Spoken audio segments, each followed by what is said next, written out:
فلا مضل له ومن يضلل فلا هادي له ونشهد أن لا إله إلا الله وحده لا شريك له ونشهد أن محمدا عبده ورسوله أما بعد أعوذ بالله من الشيطان الرجيم بسم الله الرحمن الرحيم رضي الله عنه ورضوا عنه صدق الله مولانا العظيم وبلغنا رسوله الكريم ونحن على ذلك من الشاهدين والشاكرين والحمد لله رب العالمين مولاي صل وسلم دائما ابدا على حبيبك خير الخلق كلهم والحبيب الذي ترجى شفاعته لكل حول من الاحوال مقتحم يا ربي بالمصطفى بلغ مقاصدنا واغفر لنا ما بدا يا واسع الكرم يا اکرم الخلق مالي من الوذ به سواك عند حلول الحادث الامامي ثم الرضا عن ابي بكر وعن عمر وعن علي وعن عثمان ذي الكرم مولاي صل وسلم دائما ابدا على حبيبك خير الخلق كلهم. اللہ تعالیٰ کی حمد و ثنا امام الانبیاء حبیب کبریا جناب محمد مصطفیٰ صلی اللہ علیہ وسلم کی ذات والا صفات پر ہدیہ تبریک پیش کرنے کے بعد نہایت عزتوں کے، عقیدتوں کے، محبتوں کے لائق شیخ کبیر، استاذ کبیر، استاذ العلماء حضرت علامہ قاری عبدالحفیظ صاحب جی دمویدو اور میرے پہلو میں تشریف فرما جناب حضرت علامہ قاری یاسین صاحب اللہ والے اور دیگر احباب موجود ہیں، دائیں طرف بھی اور بائیں طرف بھی میں دیکھ رہا ہوں، میرے پیش نظر بھی لوگ موجود ہیں۔ وہ کسی شاعر نے کہا تھا کہ شکار ماہ کے تسخیر آفتاب کروں، کسے ترک کروں، کس کا انتخاب کروں، ساری ہستیاں قابل احترام ہیں اور میرے لیے محبت کے لائق ہیں۔ بڑا آپ سے گفتگو کرنا اور اس جگہ بیٹھ کے میرے لیے انتہائی کٹھن اور دشوار گزار ہے۔ میں جب کلاس پڑھاتا ہوں اور جامعہ حجویریہ میں بھی پڑھاتا رہا اور یہاں بھی، تو اکثر ایک بات کا ذکر کرتا ہوں کہ استاد اور شاگرد کا رشتہ اور ان کے مابین وفا۔ میں 61ویں سال میں جا رہا ہوں جی، 60 میرے پورے ہو گئے، 61۔ میں نے وفا کا ہر سوتا اس مسجد سے پھوٹتے دیکھا ہے۔ بہت کم مجھے ایسی وفا دیکھنے میں آئی۔ میرے والد گرامی رحمۃ اللہ تعالیٰ علیہ کے بے شمار شاگرد ہیں، ہزاروں کی تعداد میں ہے، اور میں جہاں بھی ملک کے جس کونے میں جاتا ہوں کوئی نہ کوئی تعلق والا نکل آتا ہے۔ یہ براہ راست فیض ہوتا ہے، یہ بالواسطہ یا بلا واسطہ فیض حاصل ہوتا ہے۔ لیکن میں نے وفا کے جس درجے پہ اپنے پہلو میں بیٹھی شخصیت شیخ کبیر، استاذ کبیر کو جس سطح پر میں نے دیکھا، مجھے کوئی نظر نہیں آیا۔ آج بھی ان کا اشتہار جو ہے وہ مکمل نہیں ہوتا جب تک ان کے استاذ گرامی کا نام نہ آئے۔ آج بھی وہ کوئی مجلس ان کی مکمل نہیں ہوتی جہاں یہ اپنے شیخ، اپنے استاد کا ذکر نہ کرے۔ میں سمجھتا ہوں، میں اپنے بچوں سے کہا کرتا ہوں کہ وفا کرنا سیکھنی ہے تو اس آستانے پہ آ جاؤ، پتہ چل جائے گا وفا کسے کہتے ہیں۔ محبت اور وفا کا مرکز المحور۔ میں جتنا بھی خراج تحسین پیش کروں میرے لیے، میں سمجھتا ہوں کہ یہ میرے الفاظ ناکافی ہیں کہ میں اتنی عظیم ہستی کا شکریہ ادا کر سکوں کہ انہوں نے اپنے 99 میں میرے والد گرامی کا وصال ہوا اور آج 2023 سے آ رہا ہے، لیکن دل ویسے ہی روشن ہے، فکر ویسے ہی روشن ہے۔ یہ وہ چراغ محبت کا جو میرے والد گرامی نے جلایا تھا، آج بھی اس کی روشنی مانگنی پڑی۔ ویسے ہی مجھے یہاں سے وہی خوشبو، وہی روشنی، وقت کے ساتھ ساتھ روشنیاں کم ہوتی چلی جاتی ہیں، لیکن استاذ کبیر کے دل سے کم نہیں ہوئی، وہ وہیں کھڑی ہے۔ اللہ تعالیٰ انہیں سلامت رکھے، اس ادارے کو سلامت رکھے، اور یہ وہ جگہ، وہ مسجد جہاں میرے والد گرامی تشریف لایا کرتے تھے بڑی باقاعدگی کے ساتھ۔ اور میں نے ایک چیز اور دیکھی، رسالت مآب علیہ السلام حدیث پاک میں آتا ہے کہ کسی بھی موقع پر، بلکہ ہر امر کے اندر آپ صدیق اکبر سے مشورہ کیا کرتے تھے۔ مشاورت ہمیشہ مشاورت ہوتی تھی۔ اور میں نے اپنی زندگی میں دیکھا کہ بڑی بڑی مشکلات کا سامنا کرنا پڑا، میرے والد گرامی صرف قبلہ استاد جی سے مشورہ کیا کرتے تھے۔ جب بھی کوئی مشکل ہوتی، کہیں سے بھی کوئی حملہ ہوتا، انویژن ہوتا، کہیں سے کوئی افتراق انتشار کچھ بھی ہو جاتا، مشورہ ہمیشہ کا سب سے ہوا کرتا تھا۔ اور اگر میں پوچھا بھی کرتا تھا تو فرماتے، پیر صاحب تشریف لائے جی، امین ساجد صاحب، ہم خوش آمدید کہتے ہیں جی آپ۔ میں پھنسا بیٹھا ہوں جی، جی جی بالکل۔ اس تمہیدی گفتگو کا بنیادی مقصد یہ ہے کہ میں آج باضابطہ طور پہ جو ہے وہ اسپیکر مقرر کے طور پر مجھے مدعو کیا گیا، اسے میں استاد کبیر کی محبت کہوں گا۔ کوشش تو خواہش ہے، میں نے نا 23-24 سال بڑا زور لگایا کہ میرا بھرم قائم رہ جائے، لیکن آج شیخ کبیر نے بھرم توڑ دی ہے۔ کہتے نہیں، میں ہمیشہ صدارت ہی کیا کرتا تھا، جب بھی کوئی پروگرام ہوتا صدارت میں ہی آتا تھا، لیکن آج انہوں نے فرمایا کہ حکم دیا جی نہیں، جب صدارت سے کوئی اگلے درجے پر قدم رکھے اور کچھ گفتگو کر دیں۔ میرے پہلو میں بڑے بڑے زوردار خطیب موجود ہیں اور اچھے قادر الکلام لوگ موجود ہیں، اور بھی میرے بعد بھی تشریف لائیں گے مفتی ثاقب صاحب، جامعہ ہجویریہ سے انہوں نے تخصص کیا، غالباً وہی ہے میرا خیال ہے مفتی ثاقب صاحب، وہی ہے جی بالکل۔ اچھا جی، کوئی تمہیدی گفتگو تو میں نے کر لی، اب اگلی بات آگے لے کے چلتے ہیں۔ ہمارے قبلہ استاد الحفاظ اپنی روایات کے امین ہیں۔ میں نہیں سمجھتا کہ ایام مشاہیر ہوں اور قاری صاحب کسی سے پیچھے رہ جائے، اور اللہ نے یادداشت اتنی اچھی دی ہے۔ ان سے ابھی پوچھیے، سوال کیجئے کہ 1970 میں کون سا پروگرام ہوا تھا، یہ پروگرام بھی بتائیں گے، خطبہ کے نام بھی بتائیں گے، سب کچھ آپ کو بتائیں گے۔ چیزیں ان کی حافظے میں اس قدر محفوظ ہیں، سن بھی محفوظ ہے، خطبہ بھی محفوظ ہیں، اور وقت بھی بتائیں گے، اور ان کے موضوعات بھی بتاتے ہیں کہ ان کے موضوع کیا کیا تھے، اور خطیب کی کامیابی اور کامرانی کس حد تک رہی ان کو یہ بھی پتہ ہے، کون مجمع کے معیار پہ پورا اترا اور کون پورا نہیں اترا۔ اچھا، یہاں ایک بات جو میں نے دیکھی، امام مالک رحمۃ اللہ تعالی نے فرماتے ہیں کہ ناپاک برتن کے اندر ہم کسی چیز کو ڈالنا پسند نہیں کرتے۔ اللہ تعالیٰ کسی ناپاک دل میں اپنی یادیں، اپنے محبوب کی یادیں، اپنا علم جو اپنے حبیب کو عطا فرمایا وہ کیسے رکھ سکتا ہے؟ تو قاری صاحب کا سینہ اس لیے مزین اور منور ہے، خود بڑی پاکیزہ شخصیت ہے، آج تاجدار صداقت کانفرنس ہے جی۔ جب ہم کسی کی فضیلت اور قدر و منزلت کی بات، اچھا جی، خیر الکلامی ما قل و دل ولا امی اللہ، حدیث پاک میں آتا ہے کہ بہترین کلام وہ ہوتا ہے جو مختصر ہو، جامع ہو، اور ولا امی اللہ، اکتاہٹ کا شکار نہ کر دے۔ میرے ماں باپ بھی خطیب تشریف لانے والے ہیں، اور میں کوشش کرتا ہوں کہ 20-25 منٹ میں بات ختم کر دوں، 8:20 ہوئے اور 8:45 تک کلام کرتا ہوں تاکہ 9:30۔ اچھا جی، وقت کے تو واقعی ہمارے شیخ پابند ہے، اس میں تو کوئی شک نہیں ہے۔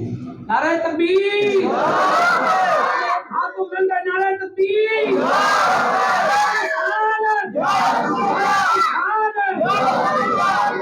ختم نبوت، ختم نبوت، صداقت۔ اچھا، میں نے یہاں یہ بھی دیکھا کہ خواہ کوئی کتنی بڑی شخصیت کیوں نہ ہو، کتنی نامور اور کتنی ہی نابغہ روزگار شخصیت کیوں نہ ہو، مائک پر ہے، اگر انہیں اعلان فرما دیا کہ 9:10 دعا ہوگی تو یہ 8:44 پر کھڑے ہو جاتے ہیں، اس کا مطلب یہ ہوتا ہے کہ آپ کا قد آور ہونا، آپ کا منصب، آپ کا مرتبہ اپنی جگہ پر، ایک وقت کی پابندی اپنی جگہ پر، تو یہ خوف ہمیشہ میرے ذہن میں رہتا ہے۔ نہیں نہیں نہیں، میں 8:45 نہیں وہ یہ ایسا تھا کہ جو دیکھیں میں سمجھتا ہوں کہ اللہ خیر کرے، اللہ خیر کرے گا جی، بھتیجا جلدی ٹوٹ جائے گا تو باقی تو بات دے دینا۔ اچھا جی، بات یہ جب آپ کسی کی قدر و منزلت کی بات کرتے ہیں اور کسی کی فضیلت کی بات کرتے ہیں تو اس کا مطلب یہ ہوتا ہے کہ آپ کی ممدوح شخصیت جو ہے اپنے اعمال کے اعتبار سے، اپنے کردار کے اعتبار سے، اپنے عمل کے اعتبار سے، اپنے اخلاص کے اعتبار سے، اپنے اخلاق کے اعتبار سے، اپنے تقوی کے اعتبار سے، اپنے زہد کے اعتبار سے مقام ممیز پر فائز ہے۔ ایسا ہی ہے نا؟ ابھی میں نے قاری صاحب کے لیے چند کلمات کہے تو ظاہر ہے آپ نے دیکھا کہ میری ممدوح شخصیت جو ہے ہمہ جہد شخصیت ہے، ہمہ پہلو شخصیت ہے، کثیر الجہد شخصیت ہے، اور اسلام کے اندر فضیلت کا معیار وہ صاحب شرف و کرامت، صاحب فضیلت ہوتا ہے جس کی نسبت میرے نبی سے جتنی زیادہ مضبوط اور مربوط ہوتی ہے وہی صاحب فضیلت ہوتا ہے۔ ایسا تو ہے نا؟ اچھا میں استاد ہوں، میں تقریر تو نہیں کر رہا، میں آپ سے بات کروں گا اور آپ سے جواب لوں گا، ایسے ہی ہے نا جی؟ اسلام کے اندر قدر و منزلت اور فضیلت کا معیار کیا ہے؟ ذات مصطفیٰ کریم علیہ السلام، جس کی نسبت جتنی زیادہ مضبوط ہوگی، تعلق جتنا زیادہ مربوط اور منضبط ہوگا، اتنا ہی صاحب فضیلت ہوگا، صاحب قدر و منزلت ہوگا۔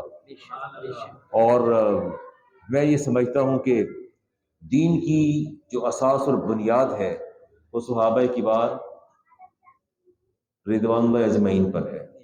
آپ دیکھیں آپ کی ہر روایت کی تان جا کے ٹوٹتی ہے راوی پر، اور راوی ثقہ، مستند اور معتبر۔ میں سمجھتا ہوں کہ خشت اول جو ہے دین اسلام کی وہ صحابہ ہے، دین اسلام کی خشت اول صحابہ ہے۔ اگر انہی سے اعتماد اٹھ گیا تو پھر دین باقی نہیں رہتا، پھر دین باقی نہیں رہتا۔ کہ ہم تک جو دین پہنچا وہ صحابہ کرام کے ذریعے پہنچا۔ جس طرح اللہ تعالیٰ نے فضیلت کے اندر رسولوں کی درجہ بندی فرمائی ہے، اسی طرح صحابہ کے مابین بھی درجہ بندی جو ہے مسلم ہے، اس میں بھی کوئی دوسری رائے نہیں ہے۔ اچھا آپ یہ دیکھیے کہ اگر صحابہ کی درجہ بندی کو دیکھا جائے تو سر فہرست کون نظر آتے ہیں آپ کو؟ خلفائے راشدین، خلفائے اربعہ، ایسا ہی ہے جی۔ اور خلفائے اربعہ بھی اپنی ترتیب کے اعتبار سے، یہ بھی ذہن میں رکھیے گا، خلفائے اربعہ حافظ صاحب وہ اپنی ترتیب کے اعتبار سے ہے، آپ ترتیب نہیں بدل سکتے، ان کی فضیلت ان کی ترتیب کے اعتبار سے ہے۔ اور خلفائے اربعہ کے بعد آپ کے وہ صحابہ آتے ہیں جو السابقون الاولون میں سے ہیں، ٹھیک ہے؟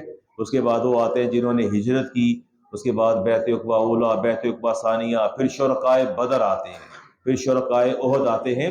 اور شرکائے بدر کے حوالے سے میں عرض کرتا چلوں، رسالت امام علیہ السلام سے جبریل امین عرض کی یا رسول اللہ آپ کے صحابہ کے مابین کوئی درجہ بندی ہے تو آپ یہ فرما دیجئے کہ آپ کو درجے کے اعتبار سے آپ کے زیادہ مقرب اور محترم کون، زیادہ قریب کون ہیں؟ تو آپ نے فرمایا وہ صحاب جنہوں نے میرے ساتھ بدر کے میدان میں جہاد کیا، میرے نزدیک وہ سب سے زیادہ افضل ہے، اور اللہ کے نزدیک بھی سب سے زیادہ افضل ہے، اللہ کے نزدیک بھی۔ میں امام بخاری کی حدیث میں بھی لیتا ہوں جی، میں ابھی میرے پیش نظر ہے اور وہ حدیث بھی آپ کے سامنے رکھتا ہوں۔ فرمایا میرے اور میرے رب کے نزدیک وہ صحابہ جنہوں نے بدر میں جہاد کیا ان کا مقام سب سے بلند ہے۔ جبریل امین عرض کیا یا رسول اللہ اللہ کے نزدیک بھی وہ فرشتے زیادہ مقرب ہیں جنہوں نے آپ کے صحابہ کے ساتھ مل کے میدان بدر میں جہاد کیا، یعنی وہ فرشتے جنہوں نے جہاد کیا۔ اور حدیث پاک کی لمبی عبارت آتی ہے، اس کے آخری الفاظ ہے اعملوا ما شئتم فقد غفرت لکم۔ آپ نے فرمایا کہ میرے رب نے فرمایا کہ اصحاب بدر اگر ان سے کوئی خطا ہو بھی جائے تو اللہ نے انہیں پہلے ہی بخش دیا ہے۔ اب یہ لمبی بات آتی ہے، میں کہیں اپنے موضوع سے ہٹ نہ جاؤں۔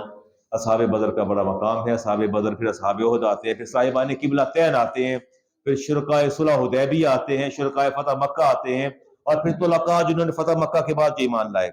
اچھا تھوڑا اس پر آپ غور کیجیے گا، میری بات پہ توجہ فرمائیے گا۔ اچھا بتائیے کہ خلفائے اربعہ اپنی فضیلت کے اعتبار سے سر فہرست ہیں، اور خلفائے اربعہ خلفائے راشدین میں سے ٹاپ آف دا لسٹ کون ہے؟ سیدنا صدیق اکبر رضی اللہ تعالیٰ عنہ۔ اگلی بات سنیے، السابقون الاولون میں سب سے پہلے ایمان لانے والے کون ہیں مردوں میں؟ ہجرت کرنے والوں میں بھی آپ موجود تھے، ٹھیک ہو گیا ایسی۔ اس کے بعد دیکھیے آپ شرکائے بدر میں بھی آپ ہیں، شرکائے احد میں بھی ہیں، صاحبان قبلتین کے اندر بھی موجود ہے، شرکائے صلح حدیبیہ میں موجود ہیں، شرکائے فتح مکہ میں موجود ہیں۔ مجھے کوئی تو ایسی کیٹیگری نکال کے دکھا دیجئے یا صدیق اکبر موجود نہ ہو، کوئی تو نکال کے دکھائیے۔ صدیقہ کائنات فرماتی ہیں کہ میرے والد کی بے قراری اور اضطراب کا یہ عالم تھا، اول تو سارا وقت ہی باہر گزرتا، اپنے نبی کی بارگاہ میں رات کو جب گھر تشریف لاتے تو فرماتی ہیں کہ جب آرام فرماتے تو ان کو سینے سے ایسی آواز آتی جیسے ہنڈیاں ابل رہی ہے، ایسی آواز آتی تھی۔ وہ چند گھنٹے گھر گزارتے تو وہ بھی انتہائی اضطراب کے عالم میں گزارتے تھے، بے قراری کے عالم میں، کب وہ تہجد کی اذان ہو، وقت ہو تہجد کا اور آپ فوراً تشریف لے جائیں۔ اگلی بات آپ سرچ کرتا ہوں، ایک حقیقت ہے جس کو میں اور آپ صرف نظر نہیں کر سکتے، ساری اس اہل ایمان کی دنیا کے اغواس، غوث کی جمع اقطاب، متقین، صالحین، مومنین، نقبا، عابدین، عارفین، اولیاء کاملین، ان سب کو جمع کر لیا جائے، ان سب کی فضیلت کو جمع کر لیا جائے، جنہوں نے عبادت کوئی نہیں چھوڑی، نہ نماز، نہ روزہ، نہ زکوٰۃ، نہ حج، نہ صدقات، تمام عبادات میں کامل نہیں اکمل، یہ ہستیاں اکمل ہے، کامل نہیں، کامل سے اگلا درجہ اکمل کا ہے، اکمل ہے۔ ان سب کی قدر و منزلت اور فضیلت کو میزان کے ایک پلڑے میں رکھ دیا جائے اور رسول اکرم علیہ السلام کے اس صحابی کو جنہوں نے حالت ایمان میں ایک جھلک آپ کو دیکھا ہو اور پھر تا حیات اس پر قائم رہے ہوں، وہ ایک صحابی جس سے ایک جھلک دیکھا ہے، اس کے مد مقابل اس پوری مسلم دنیا کے نقبا، اولیاء، اغواس، اوتاد، صالحین، متقین اس کا مقابلہ نہیں کر سکتے، ایک صحابی کا مقابلہ جنہوں نے ایک جھلک دیکھا ہے۔ اچھا آپ ایسا کریں کہ میں آپ سے ہم کلام ہوں اور آپ مجھے ہی دیکھیں، آنے جانے والے آتے جاتے رہے گی، انہوں نے تو آنا ہے، انہوں نے تو شریک ہونا ہے نا، یہ پلٹ پلٹ اچھا یہ بھی میں سمجھتا ہوں، ابھی یہاں نعرہ لگ رہے تھے اور لبیک یا رسول لبیک، ابھی آپ نے لگائے نعرے، میں بھی آپ کے ساتھ شامل تھا، لیکن یہ کس قسم کی حاضری ہے؟ میں حدیث مصطفیٰ پڑھ رہا ہوں اور آپ دائیں بائیں دیکھ رہے ہیں، یہ نہ جانے عشق کا کون سا معیار ہے؟ مجھے عشق کا معیار سمجھ نہیں آیا کبھی، یہ قول و فعل کا تضاد ہے۔ اگر میں حدیث مصطفیٰ پڑھ رہا ہوں نا تو پھر مجھے سنیے، کوئی بھی آ جائے، بادشاہ وقت بھی آ جائے، آپ کو پرواہ نہیں ہونی چاہیے، شاہ وقت بھی آ جائے، جہاں حدیث مصطفیٰ پڑھی جا رہی ہو توجہ اس طرف ہونی چاہیے، آنے والے آتے رہیں گے، جانے والے جاتے رہیں گے، لیکن آپ پر واجب ہے سننا حدیث مصطفیٰ کو، عشق کا یہی تقاضا ہے، محبت کا یہی تقاضا ہے جسے ہم نے پورا کرنا ہے۔ تو میں نے بات کی کہ سارے مومنین، صالحین، متقین، اولیاء، صلحاء، اغواس، اقطاب سارے مل جائیں تو ایک اس صحابی کا مقابلہ نہیں کر سکتے قدر و منزلت کے اندر، جس سے ایک جھلک میرے نبی کو حالت ایمان میں دیکھا ہو اور جس کی ساری زندگی نگاہیں رخ مصطفیٰ پر رہی ہوں، اس کا مقابلہ کیسے کریں گے آپ؟ ان کی طرف آپ کیسے پہنچیں گے؟ ان کے مقام اور مرتبے کو کیسے پہنچیں گے؟ نہیں بندہ پہنچ سکتا۔ اچھا اس پوری یہ جو تمہید میں نے باندھی، اس تمہید سے نتیجہ کیا نکلتا ہے؟ اگر میں کرکس نکالوں، اس کا نچوڑ نکالوں، اس کا میں کنکلوژن نکالوں تو ایک بات سمجھ میں آتی ہے، اور وہ پتہ نتیجہ کیا نکلتا ہے؟ نتیجہ یہ نکلتا ہے کہ اللہ تبارک و تعالیٰ نے اپنی بارگاہ میں سجدوں کا، عبادتوں کا، ریاضتوں کا، اعمال صالح کا وہ اجر و ثواب نہیں رکھا جو اپنے محبوب کی ایک جھلک حالت ایمان میں رکھا ہے۔ یہی تو ہے بات، کنکلوژن کروں میں، اگر کرکس نکالوں، مجھے تو یہ نچوڑ نظر آتا ہے۔ قبلہ یاسین صاحب ہاں فرمائیے نا، نتیجہ کیا نکالیں گے آپ مجھے بتائیے نا؟ جب آپ کے اغواس، آپ کے غوث، کتب، اولیاء، صلحاء، متقین، صالحین جب مقابلہ کر ہی نہیں سکتے تو وجہ کیا ہے؟ ایسی کیا وجہ تھی؟ ان کی عبادتوں میں کمی نہیں تھی، ریاضتوں میں کمی نہیں تھی، ان کی اعمال صالح میں کمی نہیں تھی، کسی چیز میں کمی نہیں تھی، لیکن اللہ رب العزت نے پیغام یہ دے دیا کہ میرے بندو ذہن میں بات رکھنا، ہم نے اپنی بارگاہ میں سجدوں کا وہ اجر و ثواب نہیں رکھا جو اپنے محبوب کی جھلک دیکھنے میں رکھا ہے، ایک جھلک دیکھنے میں رکھا ہے۔ اور پھر آپ دیکھیے نا کہ جھلک تو پھر دیکھی میرے نبی نے، نبی کی جھلکیاں دیکھی اور تا حیات دیکھتے چلے گئے۔ تو دو چار باتیں آپ سے کر کے جی، وہ آپ بڑی حدیث ہمارے علماء بیان کرتے ہیں۔ رسالت امام علیہ صاحب نے فرمایا کہ مجھے 3 چیزیں بڑی پسند ہیں، خوشبو ہے اور صالح بیوی ہے اور نماز ہے۔ چلے جی، یہ سارے علماء تشریف فرما ہے۔ صدیق اکبر نے بھی کچھ فرمایا تھا اگر یاد ہو تو، وہ 3 باتیں پسند تھیں جی۔ قبلہ حافظ طاہر صاحب کو رہنمائی فرمائیں گے؟ آپ نے فرمایا تھا النظر الی وجہ رسول اللہ علیہ السلام، میری پہلی خواہش یہ ہے یا رسول اللہ۔ اچھا، یہ بندے باہم دوست مل کے بیٹھتے ہیں تو تبادلہ خیال کرتے ہیں، ایسا ہی ہے نا، دل کی باتیں کرتے ہیں، دو دوست تو یار غار، باہمی گفتگو جاری ہے۔ فرماتے ہیں صدیق مجھے 3 چیزیں بڑی پسند ہیں، صلاۃ، نماز، خوشبو اور صالح بیوی۔ عرض کی یا رسول اللہ مجھے بھی 3 باتیں بہت پسند ہیں۔ فرمایا آپ کو کیا پسند ہے؟ عرض کیا جی مجھے النظر الی وجہ رسول اللہ علیہ وسلم، یا رسول اللہ میری نگاہیں اور رخ آپ رکھو۔ یہاں یہ غور کیجیے گا، حدیث کے متن پر غور کیجیے گا۔ دوسری بات آپ نے فرمائی کہ انفاق مالی علی رسول اللہ علیہ السلام، کہ مال میرا ہو اور ذات مصطفیٰ کی ہو، مال میرا ہو اور ذات مصطفیٰ کی ہو۔ اور تیسری بات آپ نے فرمائی کہ ان یکون ابنتی تحت رسول اللہ علیہ السلام کی صاحبزادی میری ہو اور زوجہ میرے مصطفیٰ کی ہو۔ اچھا، یہاں ایک بات بڑی قابل غور ہے۔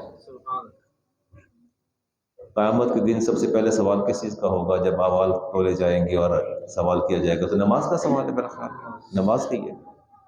قبر کی بات نہیں کر رہا، قبر میں تو عقائد کی بات ہوگی، نماز کی بات ہے نا۔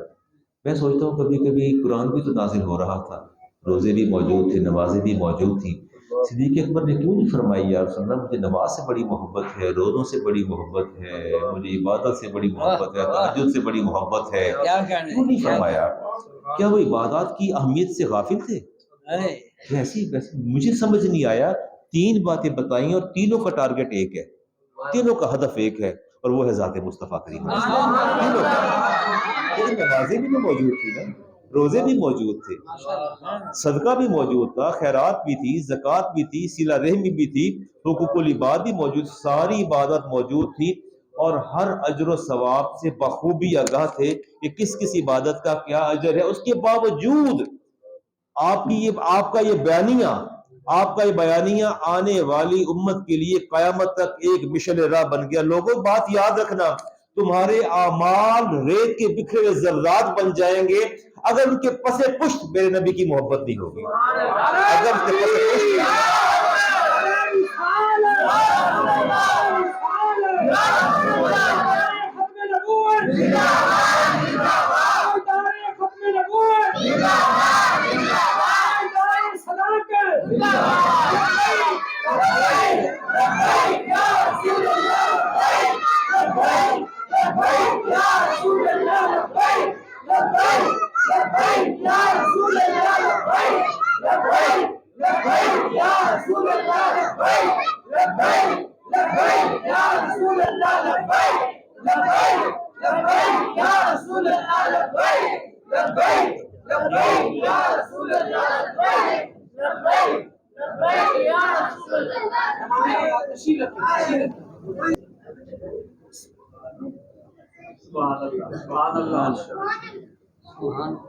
پیغام تو مل گیا نا آپ کو کہ آپ کی عبادات، آپ کی ریاضت، آپ کے سجود، آپ کے رکوع اس وقت تک قابل قبول ہوں گے جب تک ان کے پیچھے ہوں گے مصطفیٰ نہیں ہوگے۔ چلیے جی، اگلی بات آپ سے کرتے ہیں۔ مفتی ثاقب صاحب تشریف لے آئے ہیں۔ بچوں کی وجاہت دیکھ کے ہم لوگ چٹک جاتے ہیں۔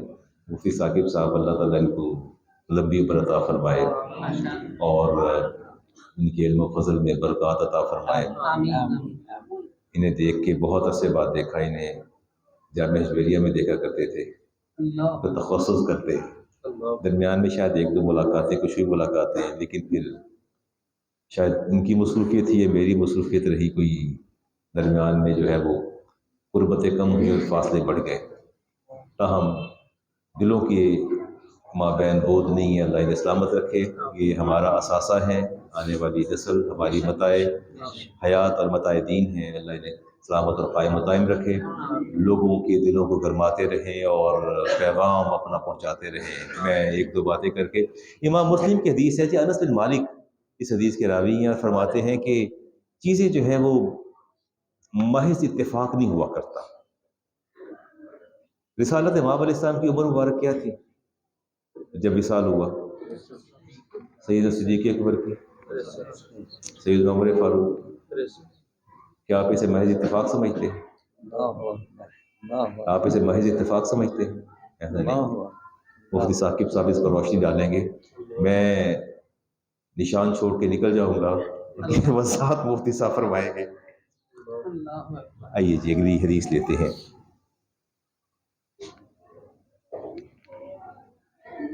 امام احمد بن حنبل عبداللہ بن سوار اس حدیث کے راوی ہیں، انہوں نے اپنے والد سے نقل کیا۔ میں ایک آدھ بات کر کے اپنا وقت جو ہے وہ پورا کروں گا، میں نے 8:45 تک چلنا تھا، شاید 2-4 منٹ زیادہ ہو جائیں۔ رسول کریم علیہ السلام تشریف لے جا رہے تھے اور ایک قبر کھودی جا رہی تھی۔ آپ نے فرمایا صحابہ یہ قبر کس کی ہے؟ عرض کیا رسول اللہ فلاں حبشی کی قبر ہے۔ آپ نے فرمایا سبحان اللہ سبحان اللہ، میں اس مٹی کے آثار آسمان تک دیکھ رہا ہوں، میں اس مٹی کے آثار آسمان تک دیکھ رہا ہوں، عالم ارواح تک دیکھ رہا ہوں۔ آپ نے فرمایا صحابہ انسان جس جگہ دفن ہوتا ہے وہ وہی جگہ ہوتی ہے جہاں اس کی تخلیق کے لیے خمیر اٹھایا گیا، جہاں سے کیا اٹھایا گیا ہو؟ منہا خلقناکم وفیہا نعیدکم ومنہا نخرجکم تارۃ اخری۔ آپ نے پتہ کہاں دفن ہونا ہے؟ جہاں سے آپ کا خمیر اٹھایا گیا، جہاں سے آپ کا اس مٹی سے آپ کا خمیر اٹھایا گیا، آپ کو وہی دفن ہونا ہے۔ ہمیں نہیں پتہ ہم نے کہاں دفن ہونا ہے، لیکن اتنا پیغام تو اللہ کے رسول نے ہمیں دے دیا کہ وہیں سے جہاں سے خمیر اٹھایا گیا وہی آپ کا مدفن ہے۔ میری باتوں کو مکمل ہو گئی ہے۔ کبھی کبھی چھوٹے ہوتے اسکول پڑھتے تھے کہ خالی جگہ پر کریں، تو ہم خالی جگہ پر کر لیا کرتے، فل ان دا گیپس آیا کرتے تھے جی، وہ گیپس فل کرتے تھے۔ رسالت امام علیہ السلام کا جسد انور کہاں موجود ہے؟ حجرہ عائشہ صدیقہ طیبہ طاہرہ رضی اللہ تعالی عنہا۔ صدیق اکبر کہاں تشریف فرما ہے؟ سیدنا عمر فاروق کہاں تشریف فرما ہے؟ تو آپ کہہ دیجئے نا کہ تینوں ہستیوں کا خمیر ایک ہی مٹی سے اٹھایا گیا، کہہ دیجئے نا۔ اور سوار بن عبداللہ بن سوار فرماتے ہیں کہ میرے والد فرمایا کرتے تھے کہ اس سے بڑھ کر شیخین کریمین کی فضیلت بیان نہیں کی جا سکتی۔ آپ فرماتے ہیں، احمد بن حنبل کی روایت ہے، فرماتے ہیں کہ اس سے بڑھ کر کوئی فضیلت بیان نہیں کی جا سکتی، ان کا خمیر ایک ہی مٹی سے اٹھایا گیا ہے۔ تھوڑی سی بات مفتی ثاقب صاحب سے 4 منٹ لے کے جی بات کرتا ہوں جی۔ اچھا آپ کے خیال میں کیا سیدنا صدیق اکبر محسن اسلام محض مدینہ میں بیٹھ کے عبادت اور ریاضت کیا کرتے تھے یا کوئی جنگی حکمت عملی بھی تھی؟ مجھے وہ مہاتما گاندھی کی 1937 کی گفتگو جو میں نے دیکھی، میں نے پڑھی کتابوں کے اندر، پونا کے مقام پر 27 جولائی کو مہاتما گاندھی نے خطاب کرتے ہوئے کہا تھا کہ میں رام چندر اور کرشن کو تاریخ ساز شخصیات کبھی بھی نہیں کہوں گا، کبھی بھی نہیں کہوں گا، اور نہ وہ اس طرح کے فرما روا تھے۔ میں مجبور ہو گیا ہوں، الفضل ما شہدت بہ الاعداء، فضیلت وہ ہے جس کا دشمن بھی ذکر کرے، جس کا دشمن بھی ذکر کرے۔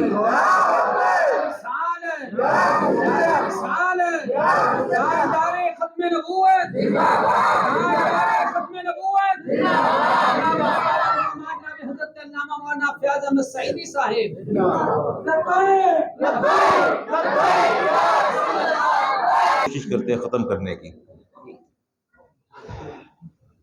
مہاتما گاندھی نے 1937 کو پونا میں خطاب کرتے بات کی تھی کہ میں کانگریس کے جو وزراء ہیں میں انہیں عالمی فرمانروا تسلیم نہیں کرتا۔ فرماتے ہیں کہ گاندھی کہتا ہے کہ میں مجبور ہوں، اگر انہیں مثال دوں تو میں دو شخصیات ایسی ہیں جو تاریخ ساز ہیں، جن کی میں مثال دیتا ہوں۔ وہ کہتے ہیں کہ وہ ہے سیدنا صدیق اکبر اور عمر فاروق۔ وہ تاریخ ساز شخصیت تھی، اس کی وہ مثال بھی آگے جواب بھی گاندھی دیتا ہے۔ گاندھی کہتا ہے، مہاتما گاندھی کہتا ہے کہ بات یہ ہے کہ وہ دو شخصیات ایسی تھیں جنہوں نے لاکھوں مربع میل پر حکومت کی، اور دنیا کے خزانے ان کے قدموں میں ڈھیر تھے، لیکن نہ ان کے لباس کے پیوند چھوٹے، نہ جو کی روٹی چھوٹی، اور نہ ہی زیتون کا تیل چھوٹا۔ یہ ان کی سادگی کی مثال ہے۔ کہتے ہیں کہ میں اس سے زیادہ مثال نہیں دے سکتا، میں ان کی جنگی حکمت عملی کی بات کر رہا تھا کہ بسا اوقات ہم اتنے فضائل بیان کرتے ہیں، اتنے فضائل بیان کرتے ہیں کہ ہماری شخصیات ان کے دبیز غلاف کے اندر ملفوف ہو جاتی ہیں۔ خلیفۃ الرسول اتنے بڑے جنگی کمانڈر تھے، ایسی ان کی اسٹریٹجی تھی، حکمت عملی تھی جنگی، آپ سوچ نہیں سکتے۔ آج آپ دیکھیے بٹالین بریگیڈ، اس کا تصور سب سے پہلے صدیق اکبر نے دیا، بٹالین بریگیڈ کا، اور خالد نے ولید کو حکم دیا کہ دشمن کی تعداد زیادہ ہے، آپ نے اپنی آرمی کو، اپنی فوج کو بٹالین اور بریگیڈ میں تقسیم کرنا ہے تاکہ دشمن کو تعداد زیادہ نظر آئے اور اس پر دھاک بیٹھ جائے۔ سب سے پہلے اسلام کے اندر جو بنیاد رکھی آرمی کے اندر بٹالین کی اور بریگیڈ کی، وہ میرے سیدنا صدیق اکبر، آپ نے بنیاد رکھی، آپ نے اس کی بنیاد رکھی۔ اور کوڈ ورڈز ہوتے ہیں آرمی کے اندر، کوڈ ورڈز ہیں آرمی کے اندر، آپ نے کوڈ ورڈ انٹروڈیوس کروائے۔ آپ باقاعدہ خود الاٹ کرتے تھے، جب فوجیوں کو بھیجتے تھے، لشکر کو بھیجتے تھے، باقاعدہ حکم فرماتے، کمانڈر کو فرماتے تھے کہ میں تمہیں تمہارا شعار دے رہا ہوں، کوڈ ورڈز دے رہا ہوں۔ اسامہ کو جب آپ نے روانہ کیا لشکر کے، فرمایا کہ آپ کا کوڈ ورڈ شعار ہے یا منصور امت، یہ آپ کا کوڈ ورڈ ہے۔ اس کے بعد جب آپ نے خالد بن ولید کو بھیجا مسلمہ بن قذاف کو، فرمایا آپ کا یا محمد آہو، آپ کا کوڈ ورڈ یہ ہوگا۔ عراق کے لیے آپ نے کمانڈر بھیجا ابو عبیدہ بن جراح، فرمایا آپ کا امت آپ کا کوڈ ورڈ ہے۔ اور خالد بن ولید سے کہا کہ آپ کا یا حزب اللہ، یا حزب اللہ، یہ آپ کا کوڈ ورڈ ہے۔ یہ بہت بڑی بات ہے۔ اور جب آپ کے پاس کمانڈر کا سر بھیجا گیا تو آپ نے فرمایا کہ آج ہم رومیوں کی اور ایرانیوں کی پیروی کریں گے، آتش پرستوں کی، آج کے بعد میرے پاس کوئی کسی کا سر کاٹ کے نہیں بھیجا جائے گا، اسلام مسلح کرنے کی اجازت نہیں دیتا، آپ نے منع فرما دیا۔ میں بہت کچھ میں نے کہا اور کہنا بھی چاہتا تھا، وقت کے دامن میں تنگی ہے، 4 منٹ میں نے زیادہ لیے۔ مفتی صاحب تشریف لائے، ہم انہیں خوش آمدید کہتے ہیں۔ جی میں آپ سب کو جتنے اب آپ تشریف فرما ہے، آپ سب کا شکر گزار ہوں کہ آپ نے مجھے حوصلے سے سنا۔ اصل میں خطبہ تو آپ ہیں، قادر الکلام لوگ تو آپ ہیں، تاہم میں نے اپنا وعدہ پورا کیا۔ اللہ تبارک و تعالیٰ سلامت رکھے، مجھے رخصت دیجیے گا اور اپنے علماء کو سنیے گا۔ جو میں نے آپ کو نیند کے جھونکے دیے ہیں، یہ آپ کو نیند سے بیدار کر دیں گے۔